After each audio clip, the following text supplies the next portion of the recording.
Let's talk about technology. I know you're a big technology user and a rebel technology user because I was talking to you a while back and I said, "Well, what's your CRM?" And then you went, "Well, we built our own." So I'm interested in a start with what your tech stack looks like today and tell us a little bit of a story of what you've done with this CRM.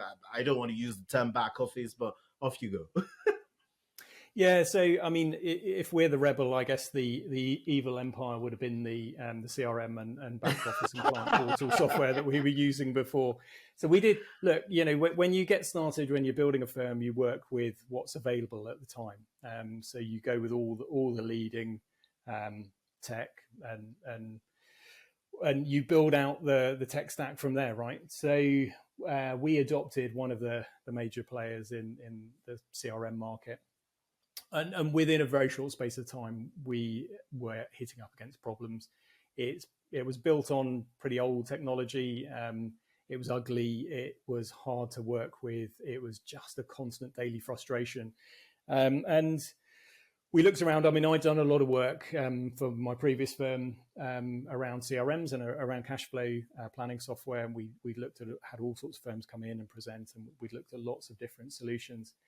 And in the end, we just felt that actually we were going to be going really frying pan to fire on the CRM client portal side. We couldn't find anything where we could sufficiently bespoke it for our clients that we were happy that it was going to be something that we were going to be proud of ultimately. So we thought, well, let's build our own. How hard can that be, right? Starting software from scratch with a small team. With a day job to do at the same time. So we had a bit of a misstep initially. We picked the wrong software provider. They produced something that went into beta testing with a few select clients, and we picked our select clients who were IT security professionals. Unfortunately, they picked our first version absolutely apart. So we had to. That was cash burn. That was cash burn. We had to just walk away from that. But the current provider we're with is really good. They've built something for us which, release one was as good as the software we were paying huge amounts for previously. And then every release that we keep pushing out, we keep upgrading and upgrading that to the point now where it's light years ahead of what we did have, and we've still got loads and loads of plans for it. It's not cheap, but actually, to be honest, with what we were paying to our previous big supplier, it's no more expensive than that. So it's something we're very happy with. It's a light touch CRM. It provides our clients with a client portal. We very much built it from the client side. So we built all the client functionality first, so they can go in, do secure messaging, share documents with us. They can fill in a fact find online. All of their asset values are pulled through on a daily basis and presented back to them in what we think is a nice format. They can run performance numbers, or they will be able to soon once we've cracked some of these poor APIs you get from some of the platforms. They'll be able to run their own performance numbers. But importantly, we also wanted the financial planning to be front and center of that portal as well. So we built a section in there where we can replay their cash flow results to them. So we're really happy with the outcome. As you all know, obviously, always with software, you embark on something and then other people come into the market with other propositions. Not thinking of anyone in particular, and start developing functionality. Timeline functionality. Some of that is getting to the point now where we're looking at it and going, oh, okay, well that looks better than what we're doing. So maybe where's the trade-off here? Do we drop some of what we're doing and so that we're not duplicating essentially? So, I mean, the wonderful thing about being in software is nothing stands still except the dinosaurs who are going to get wiped out. And look, it's not just CRMs in financial services. There's data analytics software, there's cash flow software that have captured large market share, and they're the incumbents and they're profitable, and they're entirely relying on not having to develop their proposition. They're evil empires. Yeah. Exactly. They are all the evil empire. They're just multiple ones. And that business model relies on advisors not ever bothering to change software provider. Right. And it's a huge upheaval to change software provider, and some of these guys make it really difficult to leave.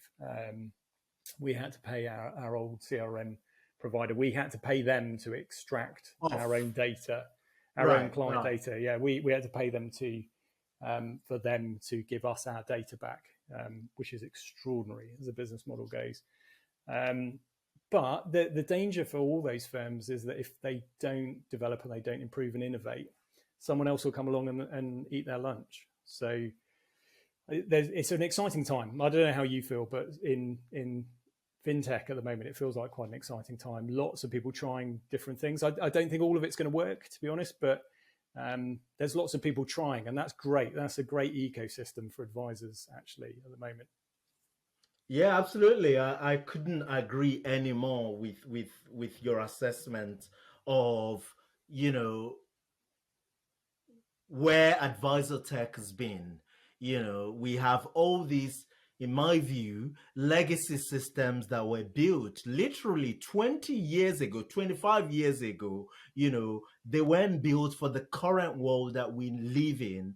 And the entire business model is predicated on making it incredibly difficult for advisors, to move. And in the early days of Timeline, we spent a lot of time wanting, we didn't set out Timeline to, replace or even compete, frankly, with any tool, right? Timeline was originally meant to just be, a decumulation engine. And we spent, best part of a year, over a year actually, trying to integrate to all these other tools, because advisors were telling us, well, I like Timeline, but it doesn't talk to my, to my cash flow or other things that I did. So we said, okay, fine, we'll take on that challenge and we go integrate with them.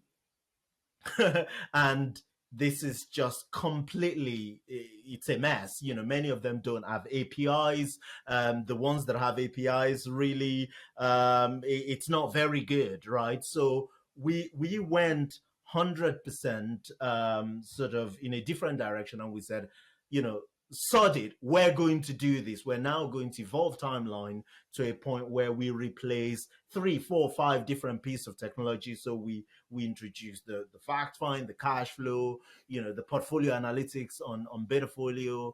And I am really excited about where we take this. And I'm really excited about the stuff that you've done, because that back office, your CRM client portal is certainly an area that we haven't touched. We don't have a short-term, plan to, but I'm really, really interested in how what you do evolve, or what you've done evolve.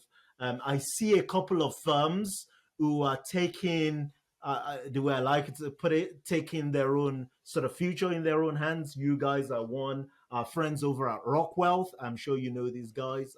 Yep, yeah, I know those guys well. There are others, and I know that I forget his name now. The chap at Code Potato, Gareth Thompson. Gareth is building something in that space. So keen to support and to help in any way that we can.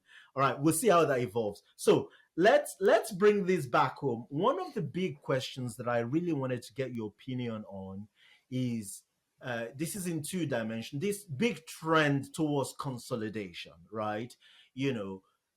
Every time I pitch VCs, which I've done quite a lot in recent days, everyone says to me, all these people say to me, aren't, small independent firms being acquired by, or being sucked into, large consolidators, like the one you've come out of, Tauri, SJP, all that stuff. So, I want to get your views on this, right?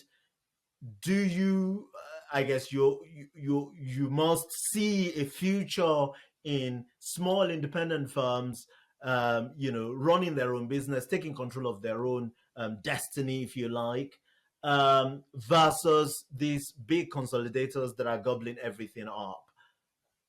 where do you see this this trend going? Yeah, so I've been on both sides of this, and when I was involved in buying up firms, in being the consolidator, our experience very often was that you'd pay a lot of money for firms, and you would gain the advisors and the clients as a result. You'd try to mold their proposition into yours, or you try and change their proposition into your proposition. Right. And most times what would happen would be the best, most entrepreneurial, most new business focused advisors would walk away. Right. Something new. Normally after they'd taken their payout or their cash or whatever the deal was. Yes. And what you'd keep the more average advisors and the more average to the smaller clients.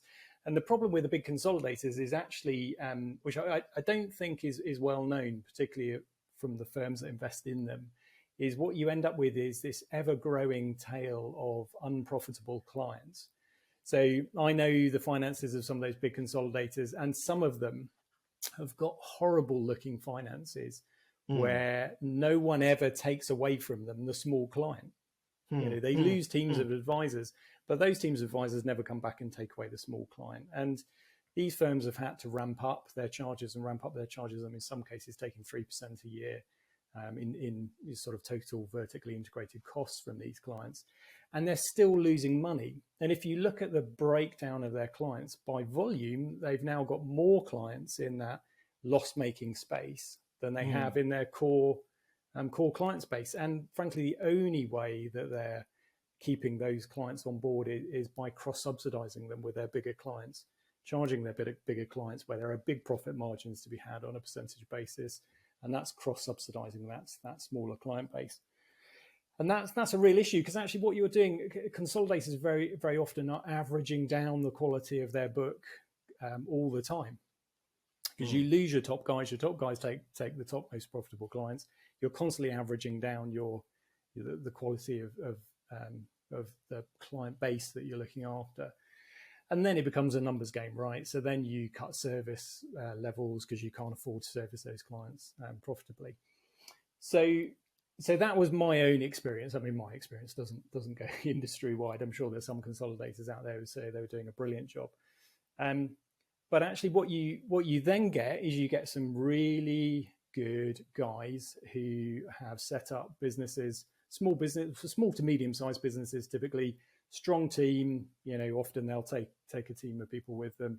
You had a really focused proposition, fairly narrow client profile, and those are the guys, frankly, that are out there doing the innovative stuff, either on the investment side or the planning side or the tech side, whatever it is.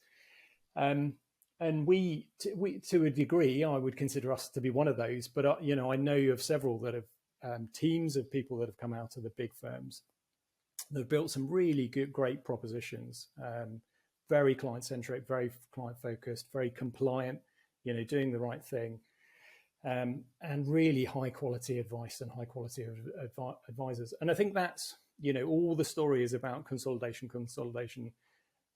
and that is clearly the trend if you look at the numbers. But I think actually, if you look at what's sort of quietly dropping out in the sort of exhaust of some of those big consolidation exercises, there's some really good firms. And I don't think ultimately the small IFA firm is going to die off. We're still in the majority, I believe. Last time I looked at the number. So there's still a huge part of the market that's in that space, and that's a huge market to serve if you can get it right. And there's some very passionate people there. I mean, some people who are passionate about some things that I wouldn't necessarily agree with them on, but they tend to be very committed, very passionate about what they're doing. You don't see that kind of passion typically when you're talking to people who are working for the big firms. Absolutely, it's incredible, and I think that when I was talking to all these sort of VCs outside of our industry, I wish I had the explanation that you just gave, and the way I ultimately got around this, obviously getting with your help, is to say, well, yes, you can see the trend. The trend of consolidation is easier to see. The trend, the more important trend that you don't see, is the breakaway. Right, the breakaway is the Matt or the Altors of this world, the Rockwells of this world, all these guys who are running incredibly successful firms, who are breaking away from these large empires and running their own show. And so I said, go speak to some of them, right, and let's compare notes. And that's why you had a few of them knock on your door.